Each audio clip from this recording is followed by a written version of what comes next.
Hi, second graders. I'm here with the last chapter of Poppy and Rye. It's hard to believe that I've finished a whole book here with you. We will be starting Ragweed after I read the second Library Lion book.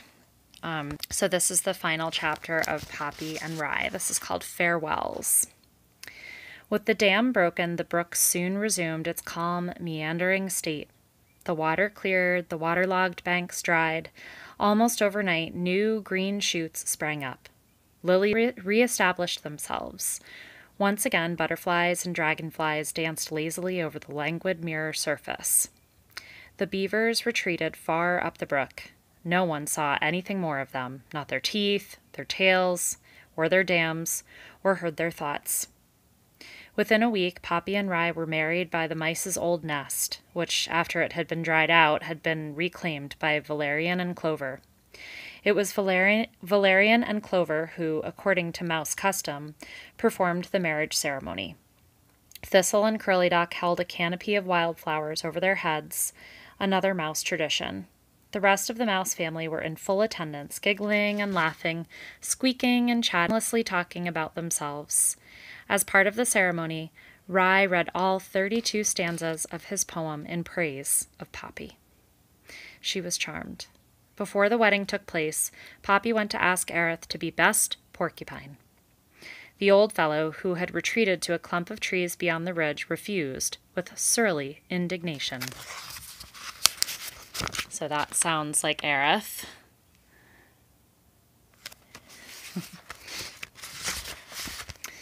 I'd rather wait here, he grumbled.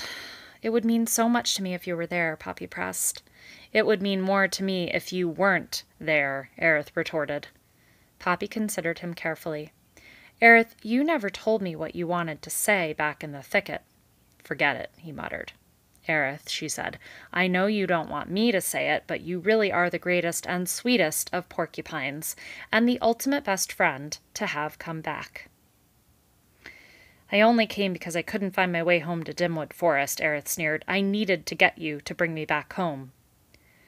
But you did do good, Poppy insisted. If you hadn't come... Beavers, Aerith grumbled. Bunch of furry-faced chisels. Well, Poppy said, I still wish you'd come to the wedding. And before Aerith knew what she was doing, she went up to him and kissed him on the nose. Mouse mush, Aerith muttered.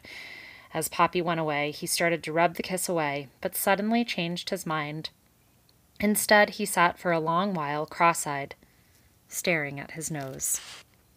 Once the marriage ceremony was over, Rye announced that he and his bride would be leaving the woodlands and going to Dimwood Forest, to Poppy's home.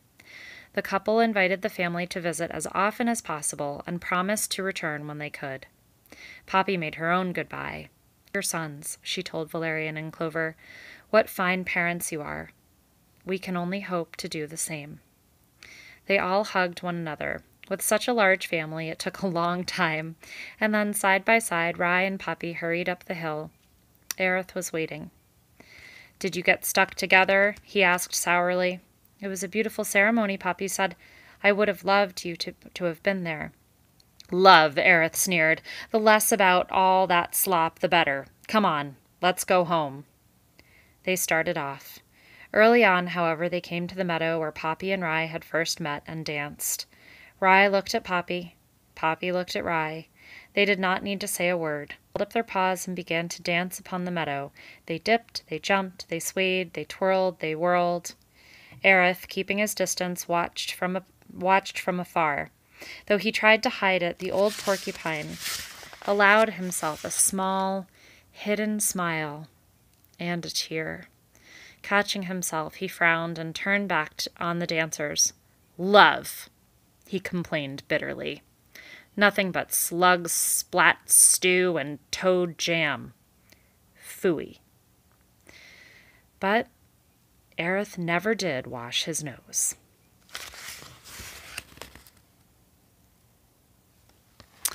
And that is the end of Poppy and Rye. Kind of a funny ending with Aerith. I guess he's holding on to that kiss from Poppy. I think he still loves her, even though Poppy is now married to Rye. What a happy ending. I'm so happy that they were able to defeat the the beavers, or Aerith was able to defeat the beavers, and that the mice have now claimed their spot on the brook once again. Again, everybody,